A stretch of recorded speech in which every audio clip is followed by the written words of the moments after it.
चले चले हेरा जाइबी। जय श्री राम।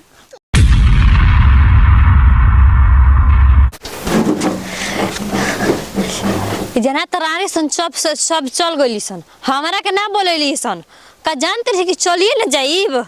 जय श्री राम जय श्री राम जय श्री राम। हमहू चल जाइब।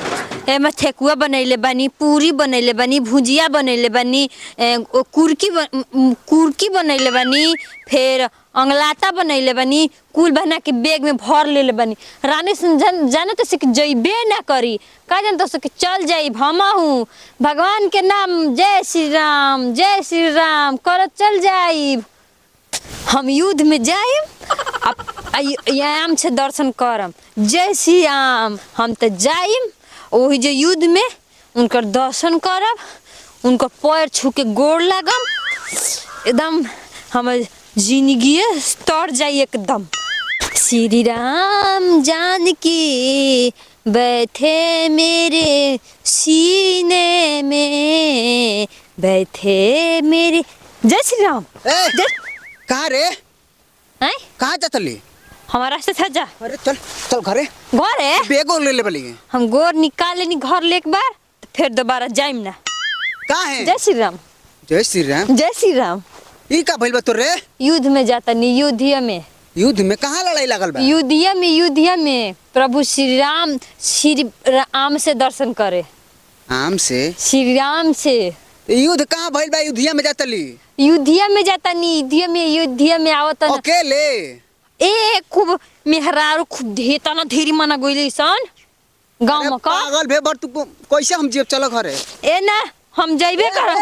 ए ना हो। जय श्री राम। जय श्री राम। तोर भइले बा जय श्री राम के जय मारी। श्री राम। अरे अभी नहीं के 22 तारीख के बा। जाए में 22 तारीख ना लग जी। आई 10 11 12 13 14 15 20 22 कैसे तुम पैदल? ना रेलगाड़ी से जाइम, रेलगाड़ी से। रेलगाड़ी से चल। ए हम ना जाइब। चलो हम लिया हम ना जाइब। ना ना हम ना जाइब। ना हम ना जाइब। अरे राजबी रे। ना हम ना जाइब। देखला ठंडा लगी ना। ना जाइब। ना जाइब। कैसे हम रहब घरे? चले ना चले हेरा जाइबी। जय श्री राम। जय श्री राम धइले बा। जय श्री राम का बीमारी कौन कोली असरे पगल। अरे हम खड़ा हो खड़ा हो था मत जा। जय श्री राम। जय श्री राम। अरे जय श्री राम ठीक बा। घर ही पूजा कर लियो। हेरा जाइबी। ना हम उनके देखे हेरा ना जाइब। हम अपन भतार कार्ड ले ले बनी, फिर पिन कोड ले ले बनी। अरे तो ओकर से काम मतलब बा। चल घरे चल। हम पर ना जाइब ना। ए तो राम के जाई ना हम युद्ध में जाइब। अरे ना चले चलो घरे। युद्ध में जाइब। ए चलो घरे ना। हम युद्ध में जाइब। पागल तरह के क्या समझाई रे? हम ठेकुआ बनेले बनी, पूरी बनेले बनी, अंगाता बनेले बनी। गांव घर के मेहरारू न एकदम हर खुचना बनेले बनी। कौन तरह से कोलस रे? ठंडा लगी तो कोट पहने बनी, छान ओढ़ले बनी ना ठंडा। जय दो। जय श्री राम।